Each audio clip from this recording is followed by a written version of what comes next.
Another story from Siberia, which is very dear to me. One devotee told me in Novosibirsk that while he was distributing in the towns of Siberia, he met another devotee who was distributing Srila Prabhupada's books.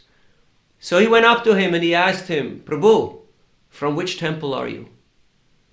And that person became a little startled and said, "I don't know any Prabhu, and I don't know any temple."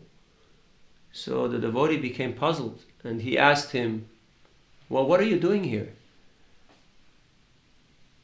How come you're out here distributing these books and you don't know about temples or about devotees?" So this man was telling him that 2 years ago, I bought Bhagavad Gita here in the exact same street from a person just like you. And I started reading this book, and this is the best book I've ever read in my life. And at the end of the book, in the 18th chapter, Krishna himself, the Supreme Lord, says, "If you want to become dear to me, give this knowledge to others." So he went to the copy shop and he had 100 copies, Xerox copied. He had them bound and he went out onto the same street talking to people. "Excuse me, sir, are you from here? Can I show you this? Can you please give a donation? It cost me this much to Xerox copy this book." And he was engaging in the process of book distribution, even though he had never visited a temple, he had never met a devotee. Besides his first encounter, he had not received any training. Sometimes I have a doubt in my heart. There's many doubts, but this is one of my primary doubts. What if, God forbid, our movement, this ISKCON movement, also turns into something different than it was originally intended? When you go to Rome or you go to all these holy places,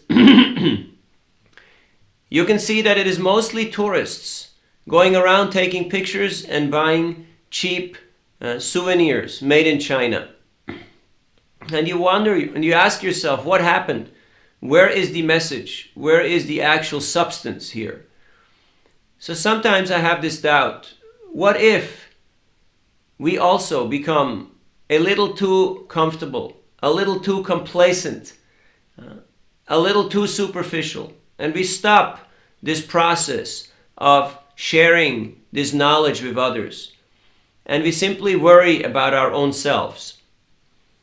But then I hear stories like this and I gain great faith that somewhere in the middle of Siberia, somewhere in Patagonia, somewhere in the Sahel Desert, somewhere a person will find a Bhagavad Gita and will read it and will decide, hey, this is it. We have to give this knowledge to the people.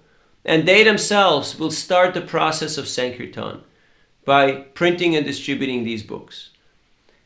Param Vijayate Sri Krishna Sankirtan. This Sankirtan movement is the prime benediction for humanity at large. It is already declared to be a success by the Supreme Lord himself, Sri Chaitanya Mahaprabhu.